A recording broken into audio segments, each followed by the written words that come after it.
ካራ የትውልድ ሽግግር ባህላዊ አስተዳደራዊ ስርዓት በዶካቱ ማህበረሰብ ዘንድ በ11 እና በ7 ዓመት ሁለት ጊዜ የሚከበር ክዋኔ ሲሆን በትውልድ ርክክቡ 7 ዓመት የሚመሩት ታላላቆች ሲሆኑ ታናናሾች 11 ዓመት እንዲመሩ ይደረጋል።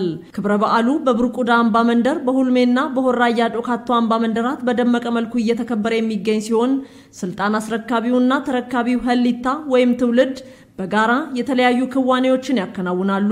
የስልጣን ርክክብ የሚካሄድበት ስርዓቱን ዛሬ ላይ ያው የካልኩሳ ኸላ የሚባለውን የካዋሻ ኸላ የካራ ስነ ስርዓት ያገበርን ነው የምንገኘውና ካዋሻ የከታሻ ታናናሾች ናቸው።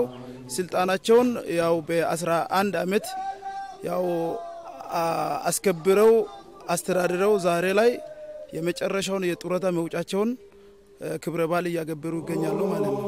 በካራ የትውልድ ሽግግር ባህላዊ አስተዳደራዊ ስርዓት የተጣላ የሚታረቅበት ያጠፋ የሚዳኝበት የአካባቢው መልክዓ ምድር በጋራ የሚጠበቅበት ስርዓት ሲሆን በ18 ዓመት ሁለት ጊዜ እየተከበረ በትውልድ ቅብብሎች ከ1000 ዓመት በላይ ያስቆጠረ ባህላዊ ስርዓት መሆኑን የባህል አባቶችና የሀገር ሽማግሌዎች ይናገራሉ። ባህላዊ ስርዓቱ ህግን የሚደግፍ ህግ ጎን ለጎን ሆኖ ስርዓቱን የሚያከናውን ስርዓት ነውና ኸላው ህብረተሰቡ እንዳይጎዳ አባት እንዳይጎዳ ሽማግሌ እንዳይጎዳ ይሄን ሁሉ የሚጠብቅ ነው። ሰው ብር እንዳይበላ ይሄን ሁሉ የሚጠብቅ ነውና 11 ዓመት አስተዳድረን ዛሬ ስልጣኑን ለከርባሻ ለማስረከብ ዝግጅት ላይ ነን ያለነው። የገለም ቤት የገለም ፍየል የገለን እንትን ወስጃለሁ ብሎ ያምናል። ባህል የሚጠቅመው ለዛ ነገሮች ባህል በጣም ለዚህ ይጠቅማል።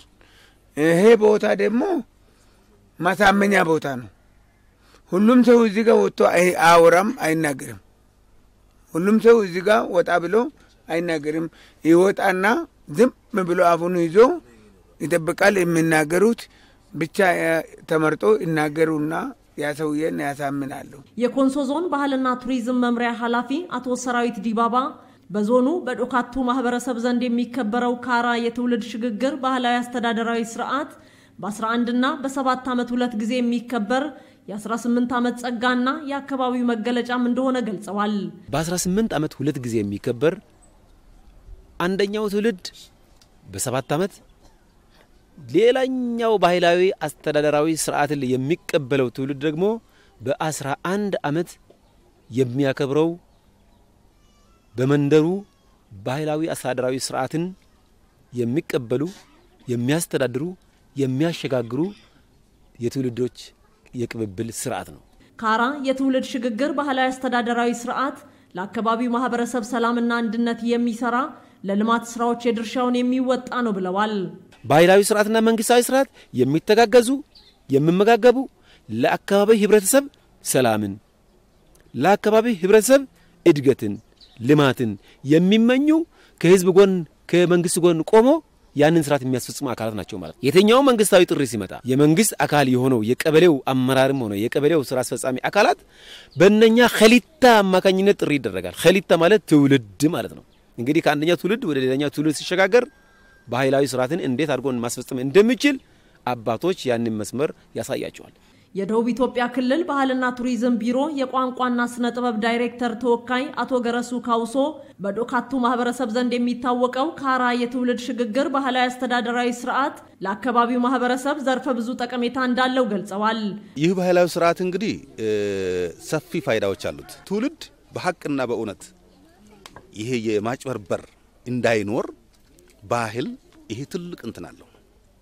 ሁለተኛ እንዳልሽው ቅድም የፖለቲካ ስርዓት እንግዲህ የተለያየ ተልእኮ አለ። አሁን ዛፍ ተከላ እንበለው የአካባቢ ልማት አለ፣ ተፋሰስ ስራዎች እንበለው ሰው ተኮር የምስኪን ቤቶችን የመስራት ጉዳይ እነዚህ ነገሮች አሉ። እነዚህ ነገሮችን ለማስኬድ ጥብቅና እንትኑ ይሄ ስርዓት ነው። በክልሉ የሚገኙ የተለያዩ ባህላዊ ኩነቶችን በዓለም አቀፍ ደረጃ ለማስመዝገብ ሰፊ ጥረት እየተደረገ እንደመሆኑ መጠን በኮንሶ ዞንም የሚገኙ ባህላዊ ክዋኔዎችን የመሰነድና የማስተዋወቅ ስራ ይጠበቃል ብለዋል። በደቡብ ውስጥ የተለያዩ ኢንተንጀብል ደረጃ ሊመዘገቡ ያሉ ለምሳሌ በጋማ አካባቢ ዱቡሻ አሁን ስርዓት ውስጥ ነው ያለው። የወላይታ ግፋታ ስርዓት ውስጥ ነው ያለው። ይሄም በእንደዛ መልኩ ወደ ጥናት ገብቶ የመመዝገብ ሂደት ውስጥ እንዲገባ ትልቅ ስራ ከኛ ከባህል ቱሪዝም ይጠበቃል። ከዞኑ ባህልና ቱሪዝም መምሪያ ጋር በመሆን ሰፊ ስራ እንዳለብን ነው የሚገነዘበው። አንዱ የመጠበቁና የማሻገሩ ስልት ይሄ ስለሆነ ማለት ነው።